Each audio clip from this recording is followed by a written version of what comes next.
real quick, what's funny about the trade with Trey Lance is I was trying to work on his Mills really wanted Swift. That's what it was. And I just couldn't, so we couldn't figure out the value on either side. So I thought it was done. And then I get a text that it says, I like Gainwell. And I forgot he was on my team. So I was like, yeah, man, we could do Gainwell. And now the sound is champion, the singles is dancing, and the pills is ambience, the lighting is ambient, the housewives is outside the booth cause they can't be in.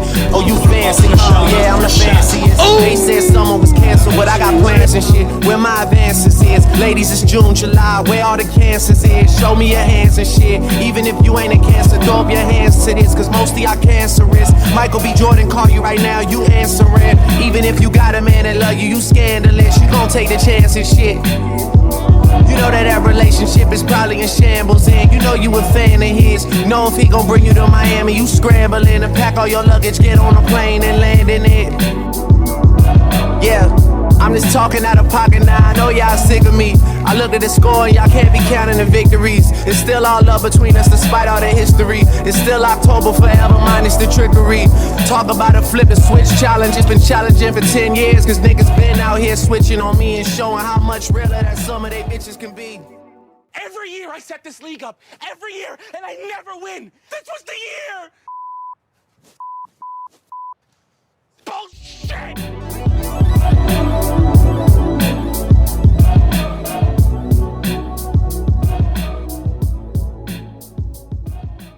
Welcome, everyone, to episode 2 of Finding Happiness. We have a special guest with us today, James, the man of the hour. We'll get into why he's a special guest right here in a minute. But first, I guess we'll all go around as is custom and say, you know, our happiness rating as is custom with the show. I'll go first. You know, I'm going to go 6. I'm a little bit less happy than I was last week. I've been cooking with some of the less skilled chefs in the kitchen the last week or so. So, you know, I haven't been too successful. And, you know, after we talk with James here, we'll be moving on to our future power rankings. Doing some analysis today, I realized, you know, building your entire team around running backs might not be the best future strategy. So that bumped me down a point or two. But we'll get into that later. Will, how are you feeling 1 to 10? Whatever I felt last video, subtract 1. I think I was a 9 last video, so I'm gonna go 8. You know, every day that I'm gonna make it clear. Every day Pittman's on my team, it goes down. Every day it does. All right, he's coming off. He's coming off somehow, but yeah, I'm sitting at an 8. That's not bad. And yeah, James, how are you feeling right now? Well, if you would have asked me this morning, it probably would have been like a 6. Yeah. You know, similar to you, I was cooking with, you know, some real picky eaters, some microwave chefs, kid cuisine level stuff. But, you know, after hearing the Trey Lance stuff, I mean, I really couldn't be happy. I'm feeling good. I'm on cloud 9. So, yeah, I would say I'm at a 9 right now for sure. Yeah, for sure. So, yeah, so Trey Lance to Dallas, the news of the hour, traded for a 4th-round pick and, like, guaranteed his contract or something.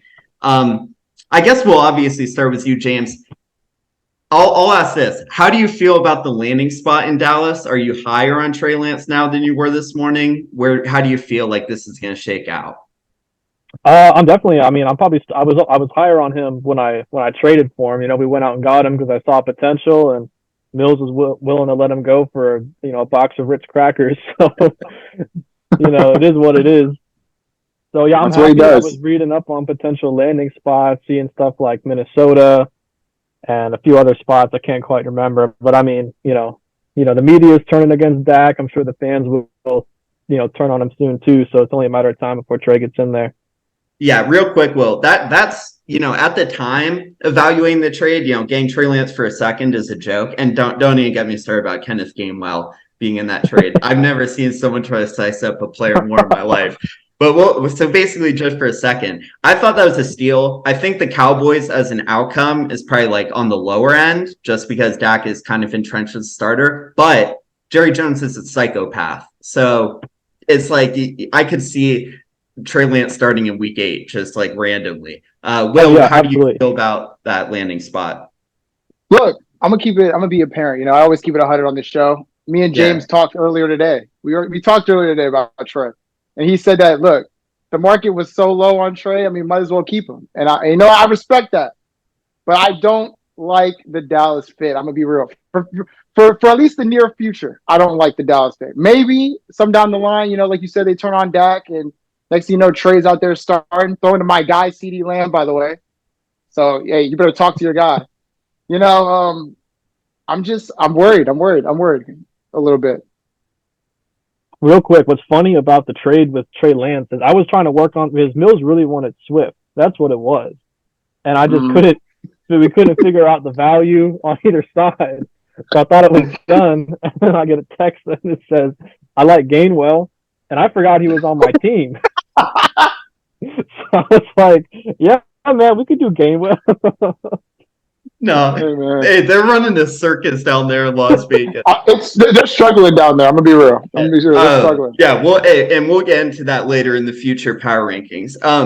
So the last thing I would just want to say about Trey Lance in Dallas specifically is just like his value is just going to stay up there because he's always going to be in the news cycle. That's the last thing I'll say because he has the star on his helmet. So we're still going to be talking about Trey Lance all the time. All right, James, I have a list of players here, and I just want to rapid fire. Would you trade Trey Lance for these players? Okay. Okay. Just yes or no. Just snap. You don't have to. You're not inking it onto paper. I just want to see where his value is at. Trey Lance for Brock Purdy. No. Okay. Trey Lance for. Never mind. You might say no to more than Trey Lance. Lance to Kadarius Toney. No. Trey Lance for a 2026 first. Oh yeah. Yeah. Okay. Yeah. Hey, everyone out there, there's the price. Trey Lance for Jordan Love. Yeah. Yeah, I think that's fair. Trey Lance for Pacheco or whatever Will said. Pacheco? Yeah. Pacheco. Yeah, Pacheco. Yeah. I probably wouldn't trade him for Pacheco. Yeah. And the last one was just Trey Lance for James Conner. Get a nice guy. Our RB is going to get plenty of touches this year. Hey, we can work that out right now. No, he's going to get his ankle hit at Publix with a shopping cart and be down for the rest of the season. Oh, my God. Look, actually, James, now that we're here, I want to ask the question. I want to ask the big question here. Yeah. Way to fit that one in. I've started looking into everyone's teams and noticing, outside of the people who are absolute trash, like Mills, everyone seems to be forming an identity here. You got a running back universities like Mitchell and Gilchrist. 5 running backs in their starting lineup. You got me and Chris with wide receivers. We're hands people. You know what I'm saying? But you went with the quarterback route. Mm-hmm. You have 2 top 5 quarterbacks, and then you traded for Trey Lance. I just want to know. Keeping Jettas. I asked this question last episode. Keeping Jettas, I thought you were going to trade a quarterback and not Jettas. Yeah. So what really made you think, let me just stay with the quarterbacks and just see what I can get for basically the best player in the game, real talk, if I'm being honest. Yeah, I mean, if you went through what I went through last year with quarterbacks, I mean, it's a week to week. It doesn't get easier, man. Like choosing between. Who were your quarterbacks last year? I had at the start of the season, I was starting, I think, Aaron Rodgers and Matt Ryan. Those were my 2 guys. Matt Ryan's crazy. Yeah, and I had Mac Jones on the bench. Yeah. Oh, and I had Carson Wentz too for like the first 3 weeks when he got like 30 points or something like that. Yeah, I mean, when you go through that carousel of trash, I mean, you want to really just solidify that spot and just not have to worry about it week to week. Yeah, because I remember texting you one of these days, and I remember texting you when you had Lamar. You just got Lamar, but he was going through contract issues. And I remember texting you. I was like, "Hey, man, I want Lamar." You're like, "Man, I'm seeing this through till the end." Like, I respect that. I respect it. You like to see things through. I like that. I do. Yeah, I'm here for the ride. It makes it fun. Yeah, and Ethan also went the quarterback route with Bryce Young, C.J. Stroud, and Kyler Murray. So yeah, he also has Desmond Ritter building down there, and Caleb coming, obviously. My fault. So from one social experiment in Trey Lance to another, Malik Willis is playing live right now. Yeah. First of all, James, what constitutes a social experiment? What do we mean by that phrase? Sure. So my loose definition, I was cooking it up earlier today, but a social experiment is basically a player who has infinite upside. Infinite. But if they don't produce the way you want them to in like a 3-week time frame, then you start asking questions. Where did you see Malik Really, Willis? Where did you see Malik Willis's infinite upside? What are we I talking saw about? a quarter. Give me a second. The rest of the definition, I mean, you just ask questions. Is it the people around them? Is the team not believing? Or is the player just bad? My thing with Malik Willis, I think it was the narrative that built up his essence as a social experiment. Because I picked him late. I was just looking up rookie quarterbacks, and it was him or Ritter. And I was like, Ritter doesn't look like he can run. So we go with Malik. Okay. And then, he's on my taxi. I watch him. He went crazy in preseason his rookie year, I feel like. He had that one game with Trey. That run against the Ravens? Yeah. The run against the Ravens. He had a deep bomb to Burks, and he had that little sidearm throw, too. And I was just in love. And then, having that guy in the taxi and then being able to elevate him, it's just the narrative around it was just too good. So that's kind of that's like top tier social experiment. But at the end of the day, it's just a player with a lot of upside who just doesn't produce. I agree. I think you need the narrative. You definitely need the upside, and you definitely need the narrative.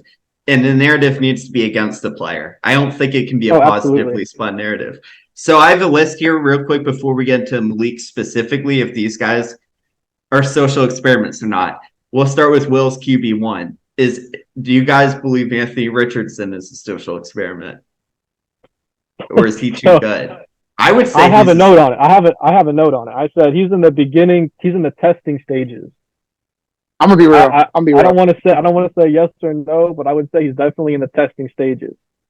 The fact that we're talking about him and Malik Willis in the same sentence is really making me upset. No, don't shake your heads. Don't put your shoulders up. All right, this guy's gonna produce. He's working with the best coach ever in the John Paul Dynasty League. All right, he's gonna produce. Trust and believe. I know how to work with my players. Okay. Oh, I thought you were talking about Shane Steichen. Never mind. No, not. I mean, there's been a lot of slander on Anthony Richardson and Malik Willis's name this week. All I would say is, Malik beat one of the best teams in the NFL in the Vikings last year. He beat them in the preseason when he played the whole game. And Anthony Richardson put up 17 points against the Eagles. Now, how much of that was him? Too. What? He was flapping his arms too after one touchdown, and then I told him to do that. Backpedaled. That's I told him to do that.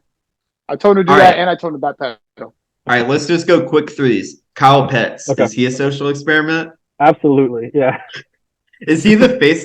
No, probably Malik is still the face of. No, Malik is the face, but Pitts. The narrative is crazy with the coaches and the team and the pass blocking schemes they have him in. It's crazy.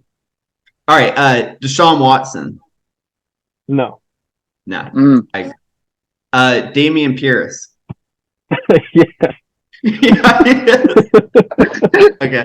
We can't even agree on how to spell his name. All right, Javonte Williams. Oh my God. Yeah, no, he's definitely a social. Well, I don't know. I mean, it's just like that was more like a cut and dry injury. All right, Nick Mills. Definite social. He might absolutely. Sky Moore. No, he's just average. He sucks. Yeah, Juju. No, he's just a clown. Yeah. And then just Miles Sanders. Oh, your RB1, baby. Yeah, proudly too at that. No, he's not a social experiment. He's good. All right. We just need to get a defined list of all the social experiment club. Okay, so we kind of talked through Malik. I just want to ask you guys specifically, as someone who just traded, 180 cents on the dollar for Justin Fields last week. Just take me through the psyche. Will, you with Anthony Richardson, James, you with half of your quarterback room. How does it feel when your quarterback drops back to pass and you just no, it's not going to get completed? I just need to be prepared for that. So Will, I'll start with you. How do you feel inside when A-Rich drops back to pass? Well, I'm gonna be honest. It's different for me, man. You know me. This is my first time really rebuilding or trying to rebuild. So to deal with a quarterback who could go, 12 for 29 on any given Sunday is really tough. But luckily, you can also add 60 to 70 rushing yards, man, potentially again on a game at any time. So we take the good with the bad. That's my thoughts. James? Yeah, I mean, if we're referring to Malik Willis, I mean, watching him drop back to pass in the preseason is just torture. Even in the regular season, like they had no receivers. Preseason, I mean, I don't even know who he's trying to throw the ball to. And like, I don't know, there's something like that kind of kills you slowly watching your guy drop back to pass, and he's kind of like doing the thing where he's like kind of football with his offhand, and he's just nothing's happening, and the pocket's collapsing. It's just like, oh, you just can't look away. It's like a car crash. Yeah. Yeah, it kind of sucks when you're watching the quarterback in the preseason and you're just like, this is the highlight of my season watching him, Yeah. So, being the great host I am, I've kind of kept you guys on the same side so far today, talking in unison, we've agreed a lot. Hey, let's share our common experiences. But I think now we'll get some animosity in here. James, I heard you had some problems with our 2023 power rankings. This is your time. Specifically, I heard you had a problem with Will's ranking. So I'm ready. I'm ready to hear the debate. I'm just going to my only real problem is probably 4 through 6. I think I have my rankings. I have Gil and James at 1 and 2, kind of interchangeable. And then at 3 and 4, it's kind of between Mitchell and I. I might give the edge to Mitchell because I think running backs have a safer floor week to week than some of my receivers will. I think Ahmad's pretty clearly above Will. And I'm looking at Chris and Will's team, and I'm just kind of like, whoa, Chris and Will. I don't know, man. Because my biggest thing with Will's team is I'm not too big of a believer in Richardson. I think I mean he's gonna get his run, he's gonna do his thing, but his best receivers, he's got Michael Pittman and Alec Pierce to throw the ball to. JT doesn't want to be there. Who knows what's going on inside that organization? That's a good point. I think the floor is incredibly dangerous with him. I mean, and the ceiling for his first year, I don't think is going to be infinitely high either to help, pick up the slack that Russell Wilson's probably going to have. I'm just really worried about the QB room. I'm worried about James Conner. He's definitely not going to play the whole season. Who's RB, 3 off the bench? Ezekiel Elliott. That's not good. Oh, hey man. Oh God. And then, I'm looking at the receivers are great. Obviously, I have just a little nitpick with the theology of it all, but we can move past that. Paired with Russ, things could go wrong with him like last year. Lack of point scorers on the bench on the bye weeks, those could really bite you in the ass. I just think there's way more that can go wrong than that can go right. I mean, what can go right is everyone stays healthy and scores points. But I mean, I just don't see a lot of the upside there. Look, I'm gonna respond to this. It's pretty simple, okay? First of all, James, I had you 4 to start before the video happened. I had me at 5. I had you at 4. Then Mitchell kind of sold me on me, and I ended up switching it in the game. Switching up in the video. Look, I get people thinking that oh, my team's not that great on paper or whatever. His wide receivers are good, but everybody else is question marks, if not just trash. But what and me and you have talked about this before, James. It's a coaching league, and they don't give enough respect to the actual coaches who have actually done it on a night-to-night basis. So they do it every year with me. I'm used to it. I'm used to people hating. It's all good. Hey, nothing but respect for Philadelphia, and you're always welcome in Chicago. But but man, are y'all tired, bro? Are y'all tired? Not just you, James. I'm talking to everyone who's watching this. Are y'all tired of doubting me? You'll see. That's all I can say. I just think, I'm not getting the hype. I just think, the floor is too low and the ceiling's not that high. Yeah, and my team, I mean, my whole identity ever since I've been in the league is volatility. I could go, runner up, 3rd place, and then, dead last the next year. So I've seen it before. That's why I'm bringing this up, and that's just what I'm seeing. Yeah. Yeah. One sec, guys. I'll be right How the host gonna leave, man? Or one of the. All right, we are back. Had a quick interruption, but we're going to talk through what we think of the alliance of Mills, Chris, James Ball, and Gil. Yeah, Gil. The four people that weren't a part of our 6-team trade from last week. I didn't even remember Gil. That's how you know this alliance isn't real. What do you guys think about it, though? I'll start with James on this one. Yeah, I mean, it's definitely just a joke, you know. I think, I mean, Chris and Mills, that was an unexpected meat riding combo. I wasn't ready for that.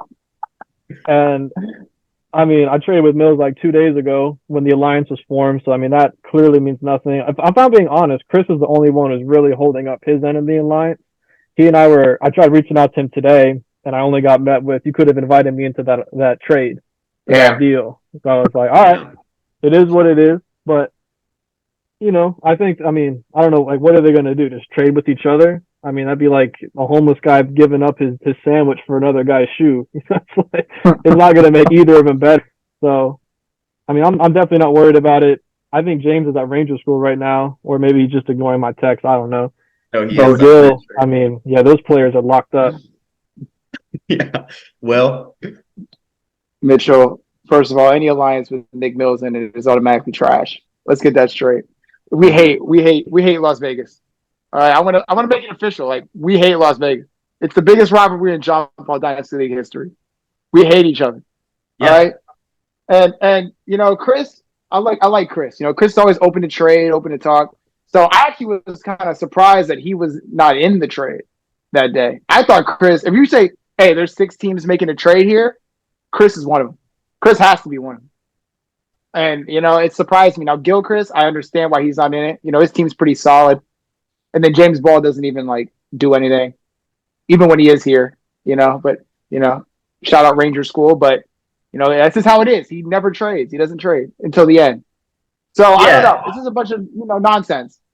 Yeah, you know, as a commissioner, you know, you don't like to see the league branch off like this ever. I think the sign of a good league is a free-flowing economy with players going all around. And just having a blockade like this, it really shows the disrespect to the greater league that we have built here. And my only question here is, A, who's the leader, right? I would assume Mills is the leader because Chris seems to be Chris seems to be entranced. I'm not sure what kind of cult like influence Mills has on them.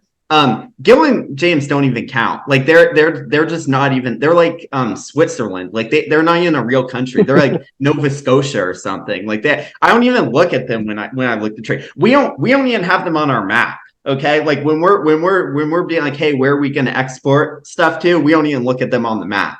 So yeah, I'm not concerned about it.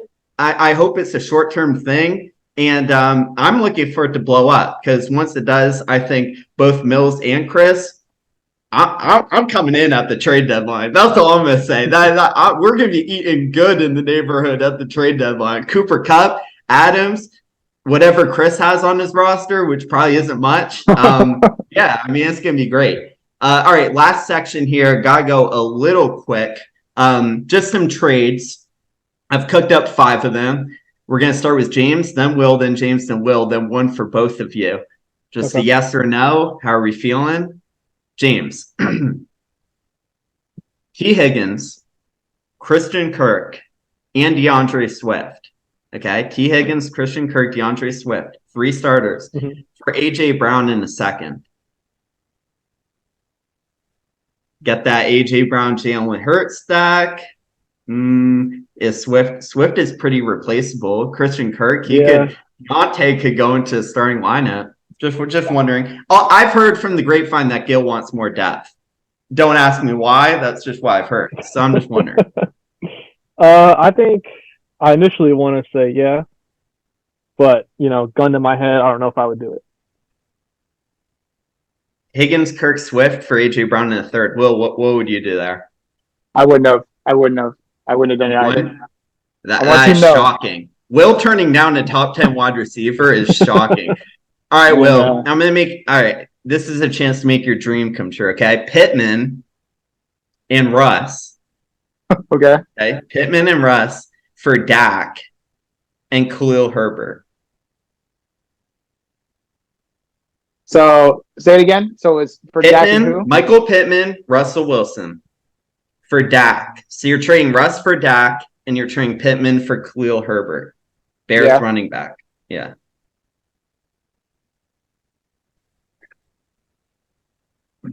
I love when I don't get an answer right away. I mean, it's I do it.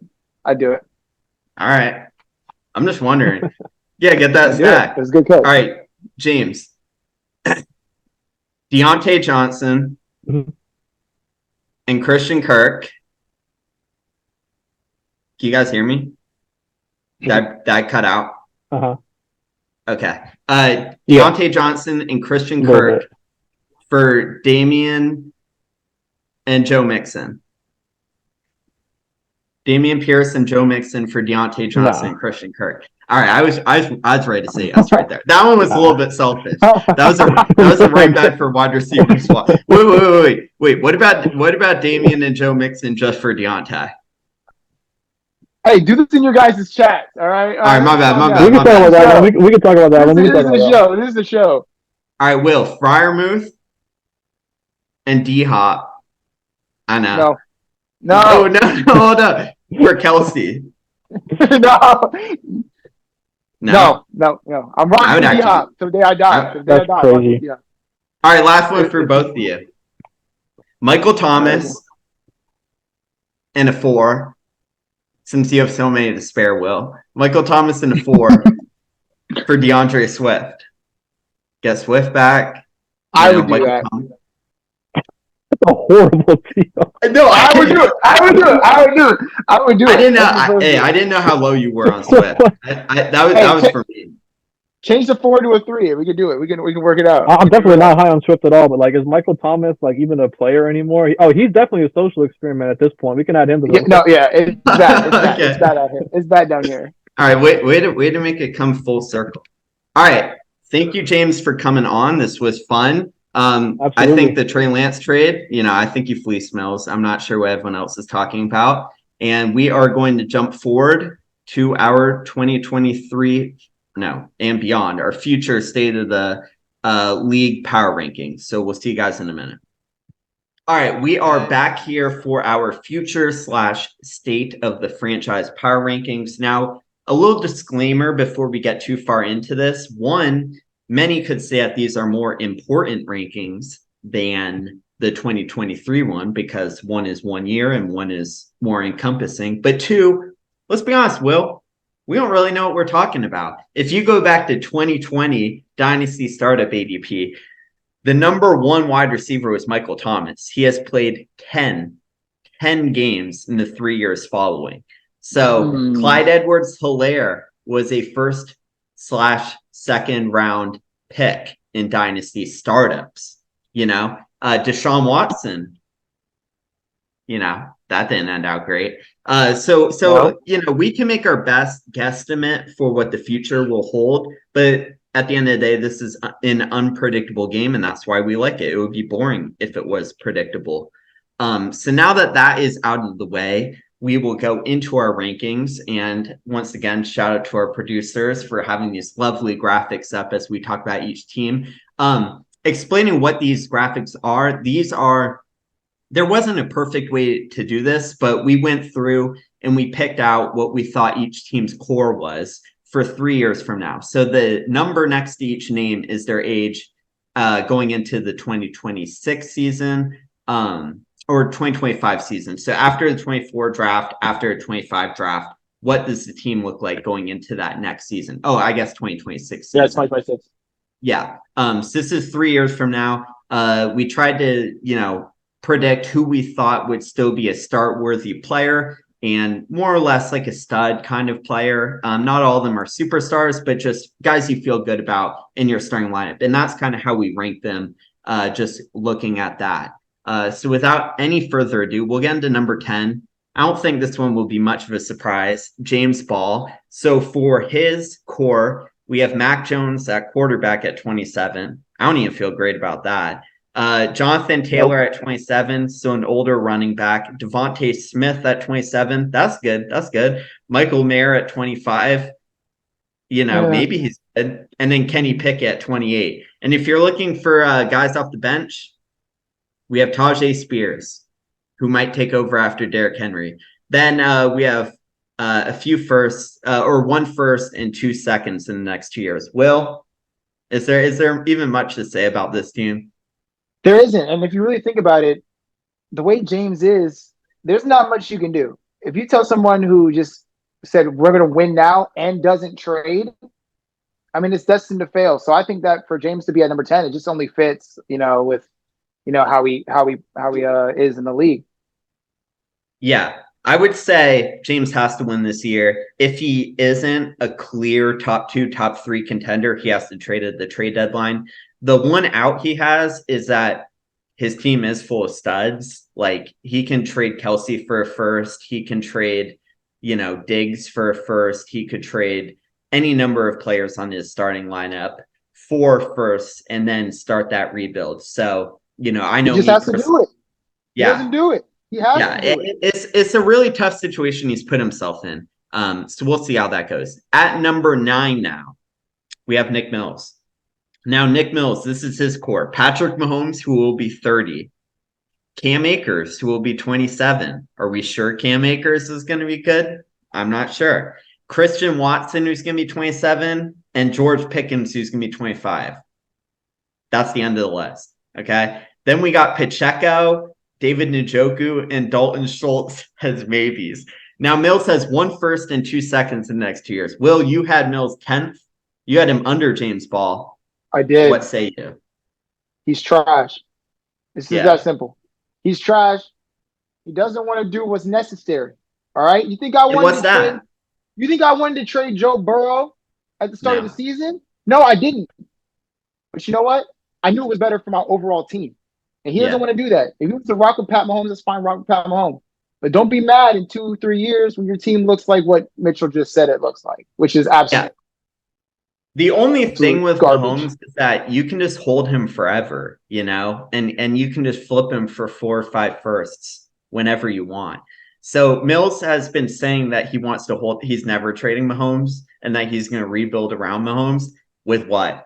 That's all I'm going to say. Yeah, he won't trade Adams or Cup either. He won't trade Adams or Cup. So I don't even know. Let's move on to number 8 now. We have Gill. Now, I would argue that Gill's actually in a decent spot. He was one of the hardest people for me to figure out what his core was going to be. So Tua at 28. Are we sure he's going to be around in 3 years? Josh Jacobs and Ramondre Stevenson at 28. They're older running backs. A.J. Brown at 29. Greg Dulcich at 26. That was kind of like a heat check. Like, I think Greg Dulcich is fine. And then on the bench, Purdy, Najee, Rashad White, Terry, Musgrave. Like, these are all just mid guys, I feel like, in 3 years. Do any of them move you, Will? That's exactly what I thought. And I'm always going to be skeptical when it comes to people who have 4 to 5 running backs in their starting lineup. Because, they're just 3 years and they're out. 3 years and they're out. By the time they hit 28, it's over. Look at Zeke Elliott, So, I mean, and then you add on top of it, you add in someone like Dak, who, if he stays in the pocket, might last longer than we think. But I think, what is that, 32 years old for Dak at that point? And then Tua always getting hurt, concussions, everything. It's a lot of question marks around Gill's team. And if I were him, I would start to think about rebuilding a bit. Yeah, and Dak also has Trey Lance behind him now. So that seat's starting to get hot. All right, Will. Let's move on to your team. This, I feel like, going into this is a lower ranking than I thought. So we have A-Rich at 24. I feel good about that. Brian Robinson at 27. That was, maybe. Then we got Jefferson, Lamb, Freiermuth, Wilson, Pittman. So a nice core of wide receivers and pass catchers. No picks. 1 second-round pick in 2025. And not much bench outside Jaden Reed. Jalen or Jaden? That's bad. Reed. Jaden. And Michael Wilson. What do you have to say about your future? How are you feeling? I'm gonna be honest. I'm ranked 7. I put myself at 6. So I was being honest with myself and where we're at right now. That's not really as high as I want to say. I think that, my mindset coming into everything is I want to win now. I think that in those 3 years going into that, I think I will have a championship within those 3 years, especially with my team I got right now. That's the thing. When you're high on the other list we did last episode, there's a good chance you're going to be lower on this one. You got to be real good to be high on both. But I will say, after doing this list, given the information that we were going to do this, I came to the realization that I might have to smack the under on 4.5 games that Trinity stays together. I'm just letting you know. You didn't even make it. I might. At 7, that's crazy. 6 was crazy. So yeah, we'll think about it. Yeah, the thing I would say about your team that's interesting is you are a win now team, right? Mm-hmm. You have DeAndre Hopkins, you have James Conner, and you have your foundation set of super young players. It's kind of like what the Warriors tried to do with the young guys with the old guys mixing together, 2 different cultures, 2 different eras. I actually think it is an interesting strategy to win now while still maintaining long-term flexibility where, like you said, you could trade one of those wide receivers in the future and they're just going to go up in value. They're pretty insulated. So I actually think you're not in that bad of a spot despite your lower ranking. Let's move on to number 6. And we have Ahmad. Now, Ahmad has the quarterbacks, maybe. Trevor Lawrence at 26, Deshaun Watson at 30. I think a lot of this team hinges on Deshaun Watson. Breece Hall at 25. I think Breece is generational. He might not be great this year. He's a generational running back. J.K. Dobbins at 27. He'll be older. I'm not sure how great he'll be after he leaves the Ravens. I hate it. I'm not sure. But Waddle and Olave and Ayuk is a really good threesome. He also has Ridley, who will be 31. That's like DeAndre Hopkins' age. If Ridley comes back and is the player he used to be, he'll still be fine. I have him on the bench for now, and Dallas Goedert will be 32. Kelsey is mid-30s, so maybe tight ends can play longer. And tight ends are slow anyways. I feel like they age kind of well. So I think this is a pretty good team. I'll go first here. Again, I think Deshaun Watson is really what this team hinges on. Dobbins, maybe not great. The thing with Ahmad that might be a problem is that he only has 1 first-round pick in the next 2 years and no first or second-round picks next year. So, a little bit like Will, he has some win-now parts with Calvin Ridley, with Dallas Goedert, but he has Waddle, Olave, Breece, Trevor Lawrence to, trade in the future if things don't shake out. Do you see similarities between your team and Ahmad's? I think me and Ahmad have real good similarities. Outside of the I think that his team is, like I said, I think it is. I ranked him at 5. I think he's a lot more built for both future and now. I think he's a good middle ground, and I think that's, for me personally, in my philosophy, that's where I'd like to be. I want to be somewhere in the middle. I don't like to just go all out, win now, or go all out, rebuild. I want to be able to contend, give my fans something to watch. And I think Ahmad's doing the same thing. So I actually think that I like where he's at on the list, but I also like where it could go in the future. Agreed. Let's move on to number 5, and it's our guest from the first half of this episode, James McCaskey. Now, talk about star quarterbacks. Jalen Hurts, Justin Herbert will still only be 28 years old in 3 years. He'll also have Mark Andrews at 30, who will still be producing at tight end. So he has quarterback and tight end set. He also has DeAndre Swift at 27 in the starting lineup. That probably won't happen. And then at wideout, we have Higgins at 27, DK Metcalf at 28, and Christian Kirk, who will be a fine flex by then at 29. Also, Deontay Johnson on the bench, who's actually older than you would think. He'll be in his low 30s. And then Trey Lance and Malik Willis, maybe one of the social experiments, pans out. Will, what do you think about James McCaskey's team? I actually, the more I thought about James McCaskey's team and the more I looked at it, the more I absolutely, like what he's doing down there in Philadelphia. I'm going to be real. Yeah. I asked him hard questions today, but in all honesty, he's doing the right things. He's really doing the right things. I can't hate him. I can't hate him for doing the right things. I think his top two wide receivers being young, quarterback, top 5 quarterbacks in the league, fantasy-wise. Yeah. And the top you're right 2 where you want to be. And Yeah. and I don't even believe in I don't really believe in the running back position. So I'm not mad that he has Miles Sanders, and I don't even know who his second running back is, but I'm not worried about him. I think he's gonna do fine. He has a nice core, and the quarterbacks are amazing. Yeah. The last thing I'll note on James McCaskey is he has 5 second-round picks in the next 2 years, only 1 first-round pick, but that's plenty of capital to move around if he feels like he can win now, go get some win now pieces at the deadline, or he can sit back and build up some younger depth to kind of backfill over here. So I like where James is at. Let's move on to number 4. I personally had this guy a little bit higher, but we have Mark here at number 4. Now, Mark doesn't have too many people in his core for the future. Josh Allen, who will be 30, Bijan Robinson, who will be 24 in the prime of his career, JSN at 24 years old in the prime of his career, Jahan Dotson, who I think is a stud. I think Will probably does too, at 26 years old, Dalton Kincaid at 26, and then Rashad Bateman at 26. He also has Sam Howell and Jordan Love. We'll see how they shake out. They've looked really good this preseason. He has a threesome of Mingo, Rice, and Mims, 3 rookie wide receivers, not first-round wide receivers, but second-round wide receivers. We'll see if they shake out. The thing I'll say about Mark, he also has 4 first-round picks in the next 2 years. He might not have as many pieces as the people higher on this list in place, but if you told me Allen is the quarterback 1, Bijan is the running back 1, and JSN is the top 3 wide receiver in 3 years, and Kincaid is the top 3 tight end in 3 years, I wouldn't even say that's that crazy. See, his studs, his young players, are just better than everyone else's young players. I think with 4 first-round picks, with the possibility of Howell or Love coming in and filling that super flex spot, I think Mark could easily be number 2 or number 1 a year from now. What do you have to say about Mark? I think this goes back to what I said earlier about, people who are normally at the top of the now list are going to be at the bottom of the then list.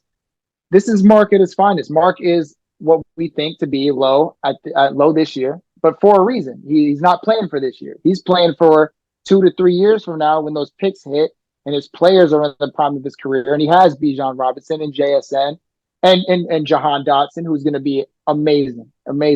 I think that what he's doing is right for what dynasty leagues are all about. Especially given what you draft to start off with. Whatever you draft to start off with will determine how you play. And I think when he got dealt last year to start the dynasty league, this was the only way to go, and he killed it. And honestly, the only person I see who's on the bottom of this list, bottom of both lists, is Mills. That's all. I just want to put that out there. He's on the bottom of the future list, and he's on the bottom of the now list. Yeah. I just want to let him know. I just want to tell him. Well, one could say Mark was more forthcoming and looking towards the future and knew where he stood and knew to sell. He sold Mark Andrews to me at one point for 2 first-round picks. He just sold Justin Fields for a lot of young players. He is buying people, building them up, and then shipping them out because he knows he's not in the win-now window. Fields is risky. Andrews is more of a win-now piece, shipping them out. I wish some other managers would take the same advice. Let's move into our top 3 here, and we'll start with Chris.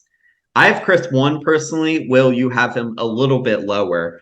The thing with Chris, he has 3 first-round picks in the next 2 years, but he basically has his whole starting lineup set. Burrow and Daniel Jones at the quarterback positions will be 29. Javonte Williams at 26. I'm still a believer in him. He'll have Amon-Ra St. Brown and Jamar Chase also at 26. Hawkinson will only be 29, still at tight end. And then Jerry Jeudy and Treylon Burks at 27 and 26 in the flexes. So he's missing 1 running back and 1 flex. In his bench, he has Jpdl, who will be 28. Kendre Miller, a rookie running back for the Saints, who can fill in after Kamara. He also has Godwin, who will be 30. Sky Moore, we'll see what happens with him. And then Cole Kmet and 3 first-round picks. Like, Chris has no needs, and he has hella draft capital. He also has your first this year, which might be a lower one. Higher one. It'll suck for him. Why? Yeah, that might be the 110. But besides that, what do you think about Chris's team? Mitchell, you said you had him super high. I had him outside of the top four. And I'm gonna be real. The team was amazing. The team was great. Everything was there. Oh, Like you said, everything was there. It's all perfect, right? But what did I yeah, say when I was talking to James McCaskey earlier this episode? It is way more of a coach's league than we give it credit for. And yeah. that coach can't win a game. He can't. He can't. 6-7, 7-7, whatever it is now, doesn't have a playoff win to his name. Okay.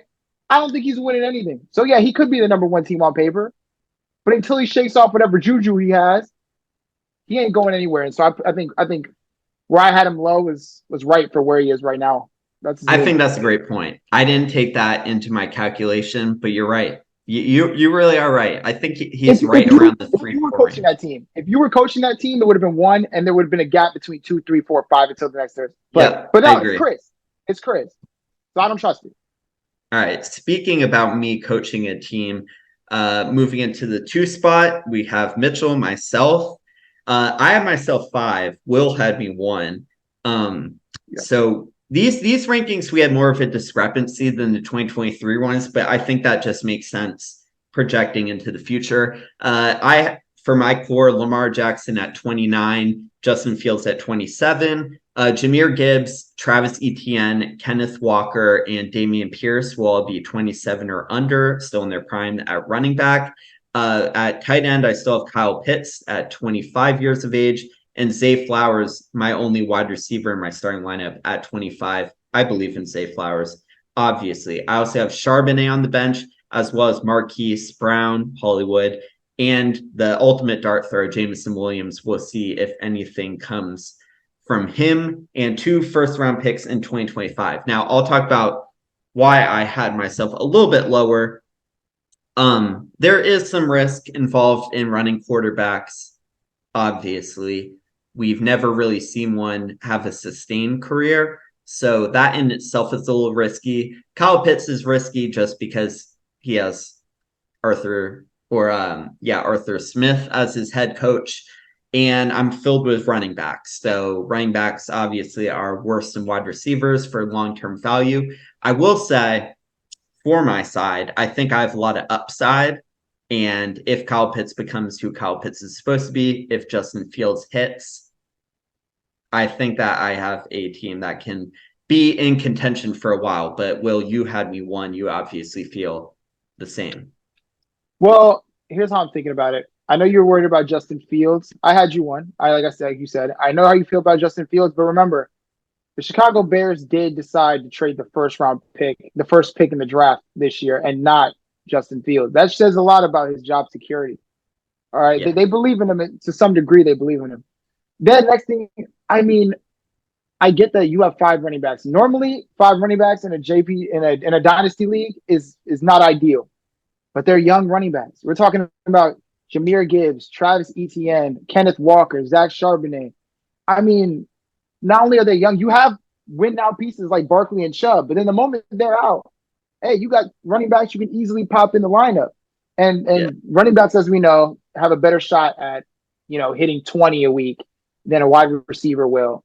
That aren't the great ones. A starting running back on any moment can have 20 points in a week. Not every wide receiver or second wide receiver can have it. So I don't know. I like the team. Yeah, I can think of 3. I can think of 3 off the top of my head. Yeah. I like where I'm at. I think I'm a little higher in this ranking than I probably deserve, but I appreciate the compliment. Let's move on to number 1. He was both of our number 2s. Mm-hmm. Ethan, this team is freaking loaded. Like, I'm not going to say I'm nervous about this team, but at quarterback, we have Kyler Murray at 29. ACL will be a thing of the past. He might be in Atlanta, throwing to Kyle Pitts, Drake London, and Bijan Robinson. The number 1 pick, Bryce Young at 25 years of age. Running back, James Cook at 26. I think even if James Cook doesn't hit the way some people believe he will this year, he's still going to be a pass-catching running back who will be valuable in some capacity. Drake London, Jordan Addison, Quentin Johnson, and DJ Moore. The first 3 will be 25 or under, DJ Moore 29, and Sam Laporta. A lot of really positive reports out of camp from him at 25 years of age in 3 years. He also has CJ Stroud on the bench, Will Levis, maybe nothing comes in, Desmond Ridder on the bench, Mechie, and then Ingram and Chiga Okonkwo at tight end. He also has 4 first-round picks next year, one the year after, 2 second-round picks next year, 1 the year after, a total of 8 draft picks in the next 2 drafts. Here's my thing. He already has a core with only 2 spots empty. Now, you can argue we're doing a little projection with first-round wide receivers in Addison and Quentin Johnson and a first-round tight end or early second-round tight end in Sam Laporta. Sure, this team's all rookies, but like if half of them hit and then he has 4 first-round picks next year, this team is going to be loaded. Will, what do you have to say about Ethan's team? I think that what he has the ability to do in the next 3 years is create a dynasty, an absolute dynasty. Like I'm talking back-to-backs, 3-peats. I'm talking they're legit.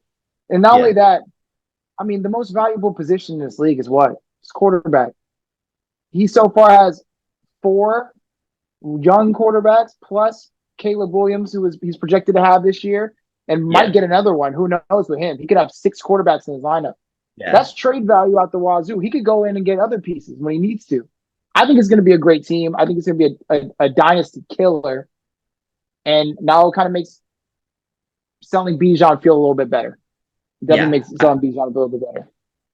Totally agreed. If this team, I was playing around with it with some mock drafts for next year. This team could easily have Caleb Williams, Marvin Harrison Jr., Brock Bowers, and you could just have no weak spot, really. So that does it for our future power rankings. We have done both the 2023 and the future power rankings. Going forward, we are going to focus more on this year as we are getting closer to the season, start doing some team over-unders. It should be fun. We are about 2 weeks away from the season. I'm excited. I know Will's excited. And we will see you guys next time. Thank you for tuning in. Yes. Peace.